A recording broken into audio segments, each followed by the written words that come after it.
গাফেল। দলিলের সকল ফ্যাজ বোঝে, কোরআন শরীফের একটা সূরা বোঝে না। BS CS RS.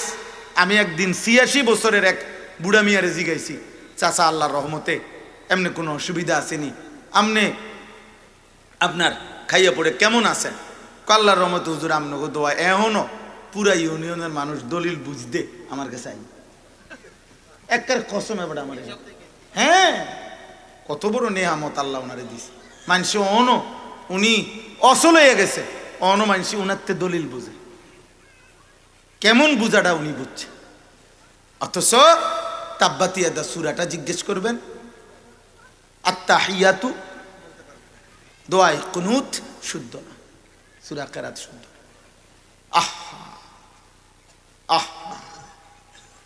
ওয়াল্লাযীনা হুম আন আয়াতিনা গাফিলুন। এই চারটা হইল। ইন্নাল্লাযীনা লা ইয়ারজুনা লিকাআনা, যারা মূলত জান্নাত চায় না, আমি আল্লাহর সাক্ষাৎ চায় না। ওয়ারাদু বিল হায়াতিদ দুনিয়া, দুনিয়ার জীবন নিয়েই সন্তুষ্ট, দুনিয়ার জীবন খুশি হয়ে গেছে দুনিয়া পেয়ে। অতমাআন্নু বিহা, এই পর্যন্ত যেটুকু দুনিয়া পেয়েছে এতেই তৃপ্ত। ওয়াল্লাযীনা হুম আন আয়াতিনা গাফিলুন, আমি আল্লাহর প্রতিটা বিধান আয়াতের ব্যাপারে গাফেল। আল্লাহ বলেন, উলাইকা মাওয়াহুমুন নারু বিমা কানু ইয়াকসিবুন। আল্লাহ বলেন, বান্দা শুনে নাও, সারা জিন্দেগির এই অর্জন, অর্থাৎ শুধু দুনিয়া শুধু দুনিয়া শুধু দুনিয়া, এই অর্জনের বিনিময়ে, এই দুনিয়া কামাই রোজগারের বিনিময়ে, আখেরাত ভুলে থাকার বিনিময়ে, আমি আল্লাহর মুলাকাত না চাওয়ার বিনিময়ে তাদের সকলের ঠিকানা জাহান্নাম। উলাইকা মাওয়াহুমুন নার, এই ভাত খেতে খেতে জাহান্নাম, বিড়ি খেতে খেতে জাহান্নাম। সুদের টাকা আপনি মরে যাবেন আল্লাহর রহমতে, দেখবেন ওইখানে কবরে ফিডা চলতে আছে, উর্ফে আমনের ফুতে সুদ, কিস্তি লোন সুদ করতে আছে। হ্যাঁ, স্বামী মারা গেছে, বউয়ে বাজার মসজিদের ইমাম সাহেবের কাছে কাগজের লিস্টি নিয়ে আসছে। বাজারের ব্যবসায়ী আমার পরিচিত এক ইমাম সাহেব আমারে বলছে, হুজুর হেবড়ার বউয়ে আমার কাছে মাস খানিক পরে একটা কাগজ আইনা দিছে, হুজুর আমনে তো ইমাম সাহেব, সবাই আমনের মসজিদে আইয়ে আল্লাহর এখানে যে নামডি লেখা আছে আমগো হেবড়ার কিছু টাকা পাও না, আমনে কদ্দুরিটি উড়াই দিতেন। আবদার করছে পর্দার আড়াল থেকে। ইমাম সাহেব বলতেছে, এটি কিসের টাকা পায়? লাভের। বুঝেন নাই কথা? আহা নাফরমান, তুমি কবরে চলে গেলা, তোর বিবি সুদের টিয়া উড়ায়। তোমার বিবি কিসের টাকা উড়ায়? কি হবে কবরে, কি হবে আখিরাতে?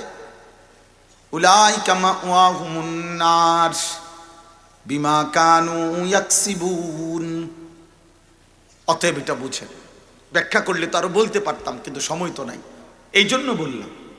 আমার আব্বা, আমার ভাই, যুবক, নওজোয়ান, বাপ, তোমাদের সবাইকে বলি, সবাইকে বলি, দুনিয়া মিলাইও না, দুনিয়া মিলাইয়া শেষ করে দিও না। 24 ঘন্টার একটা দিন চলে গেছে, এক ওয়াক্ত নামাজ পড়লা না। কি করছো সারাটা দিন রাত লাগাইয়া? নারী দেখছি, ছবি দেখছি, মোবাইলে অস্থির দৃশ্য দেখছি, বন্ধুদের সাথে আড্ডা দিছি, বুট বাদাম খাইছি, মদ খাইছি, জুয়া খেলছি, নারী দেখছি, গান গাইছি, আহা মোটর সাইকেল চালাইছি। খালাস, একজন সুস্থ সবল ইমানদার যুবক এই 24টা ঘন্টা এমনি পার করে দিলা, এমনি শেষ করে দিলা। ছি ছি ছি ছি ছি বেটা, কাপুরুষও তো এমন করে না বেটা, প্রতিবন্ধীও তো এমন করে না। আরে বোবা, পথির, ল্যাংরা, অক্ষম, মাজুর, সেও তো বেটা, সেও তো দুনিয়ার কিচ্ছু নাই যার কাছে। অয় তো মনে 8-10 ঘন্টা ভিক্ষা করছে, ভিক্ষা করেও তো 300 টাকা জমাইছে। তুই নাফরমান, তো ভিক্ষা করলেও পারতি।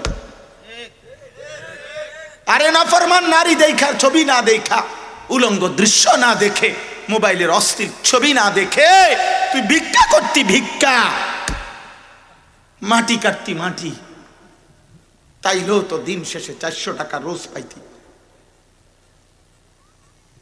ছি ছি ছি ছি, মুসলমানের ঘরে এত বড় অপদার্থ জন্ম নিলা কেমনে? এত বড় আহাম্মক জন্ম নিলা কেমনে? কেমনে জন্ম নিলা এত বড় নাফরমান? বলো আব্বা, বলো। নওজোয়ান ভাই বলো, বয়স্ক বাবা বলেন, আপনি আখিরাত ভুলে যাবেন কেন? শেষ কথা হলো, এবার দেখেন আমার শায়েখ চলে আসছেন। আজকের মাহফিলের যিনি হযরত মাগরিব বাদ বয়ান করবেন, আমার শায়েখ আরিফ বিল্লাহ হাকিমুন নফস আল্লামা মুফতি মুশতাকুন নবী কাসিমি হযরত দামাত বারাকাতুহুম ইতিমধ্যে চলে আসছেন। বলেন আলহামদুলিল্লাহ, বলেন আলহামদুলিল্লাহ। মাগরিবের পরে সবাই ইনশাআল্লাহ জমে বসে বয়ান শুনবেন, বলেন ইনশাআল্লাহ। এবার শেষ কথা হলো, এবার দেখেন আরেকটু, ইন্নাল্লাযীনা আমানু ওয়া আমিলুস সালিহাত, আল্লাহ বলেন নিশ্চয়ই যারা পূর্ণ ঈমানদার হয়েছে এবং সমস্ত নেক আমল করেছে, সায়াহদিহিম রাব্বুহুম বিঈমানিহিম তাজরি মিন তাহতিহিমুল আনহারু ফি জান্নাতিন নাঈম। সুবহানাল্লাহ। আল্লাহ বলেন ঈমান যে ঠিক রেখেছে, আমল যে চালু রাখছে, আল্লাহ বলে বান্দা তার ঈমানের বরকতে, তার সেজদার বরকতে আমি আল্লাহ তাকে নিজে তাকে পথ দেখাইয়া জান্নাত পর্যন্ত পৌঁছায় দেব। সুবহানাল্লাহ। সায়াহদিহিম রাব্বুহুম, আল্লাহ বলে বান্দা আমি দেখায় দেব। প্রতি ঘাটে, কবরের মুহূর্তে, জান কবজের মুহূর্তে আমি ফেরেশতা পাঠাবো। কবরে আমি ফেরেশতা পাঠাবো, কবর থেকে উঠাইবার সময় ফেরেশতা রাখবো, হাসরের ময়দানে তোর সাথে ফেরেশতা রাখবো, মিজানের পাল্লায় ফেরেশতা রাখবো, আমফুল সিরাত পার হইতে ফেরেশতা রাখবো। নাহনু আউলিয়াউকুম ফিল হায়াতিদ দুনিয়া ওয়া ফিল আখিরা, দুনিয়া আখিরাতে ফেরেশতাকে তোর বন্ধু বানিয়ে দেব বান্দা, ওরা তোকে জান্নাত পর্যন্ত আমার হুকুমে পৌঁছায় দিয়ে আসবে। সুবহানাল্লাহ। সায়াহদিহিম রাব্বুহুম, সুবহানাল্লাহ, বিঈমানিহিম, ঈমানের বরকত, ঈমানের বরকতে, সেজদার বরকতে, আমলের বরকতে আমি নিজে সুখে ভরা, নাজ ও নিয়ামতে ভরা, তলদেশে ঝর্ণা ধারা বেষ্টিত জান্নাতে আমি পৌঁছে দেব।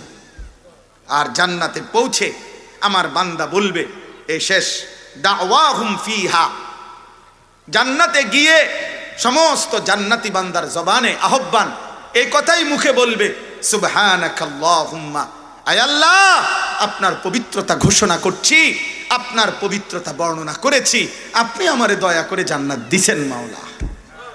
ওয়া তাহিয়াতুহুম ফিহা সালাম, আর একজন আরেকজনের সাথে দেখা হইলেই বলবে আসসালামু আলাইকুম, আল্লাহ আপনারে কল্যাণ করেন, আমারে কল্যাণ করেন।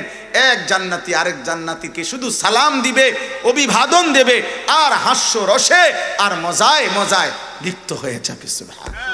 ওয়া আখিরু দাওয়াহুম আনিল হামদুলিল্লাহি রাব্বিল আলামিন।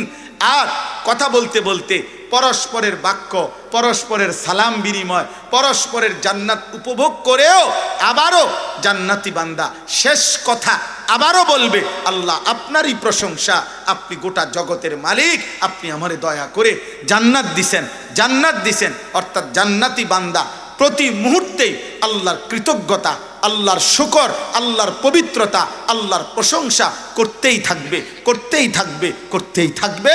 আর নাফরমান জাহান্নামে আফসোস করতে থাকবে, আফসোস করতে, আহা কি করলাম। জাহান্নাম শুধু, নাফরমান শুধু বলবে ইয়া লাইতানি, ইয়া লাইতানি, হায় আমার মন্দ কপাল, ইয়া লাইতানি কুনতু তুরাবা, আয় আমি যদি মাটি হয়ে যেতাম, ইয়া লাইতানি কদ্দামতু লি হায়াতি, হায় আমার মন্দ কপাল, আফসোস আমি যদি দুনিয়া থাকতে কিছু নেকি পাঠাইতাম। ইয়া লাইতানা আতা'নাল্লাহ ওয়া আতা'নার রাসূলা, হায় আমার আফসোস আমি যদি আল্লাহ রসুলের আনুগত্য করতাম। ইয়া লাইতানি লাম উতা কিতাবিয়া, হায় আফসোস আমার আমল নামা যদি বাম হাতে না দিত। ইয়া লাইতানি লাম উশরিক বিরাব্বি আহাদা, হায় আফসোস আমি যদি আল্লাহর সাথে শিরিক না করতাম।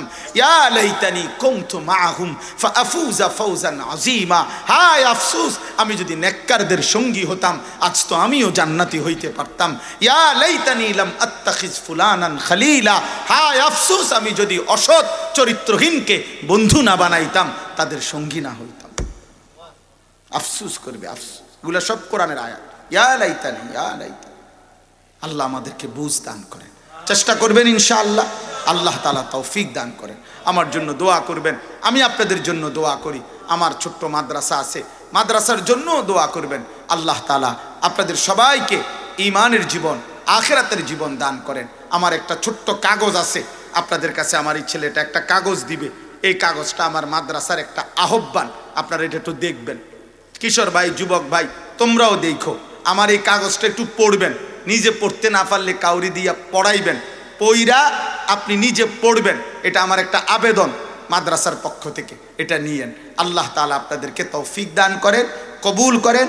ইনশাআল্লাহ মাগরিবের নামাজ পড়ে যথারীতি আমরা আমাদের শায়েখের বয়ান শুনবো ইনশাআল্লাহ। ঠিক আছে ইনশাআল্লাহ। যুবক ভাই, কিশোর ভাই, তোমরা সবাই এদিক সেদিক না গিয়ে দোস্ত নামাজের জন্য মসজিদের দিকে যাও।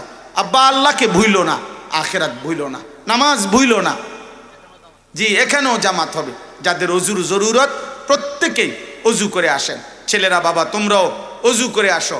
আব্বা এখন আবার এদিক সেদিক ঘুরা, হ্যাঁ মোবাইল টিফলা, বুট বাদামে চলে গেলা, এটা ঠিক হইল না বাবা।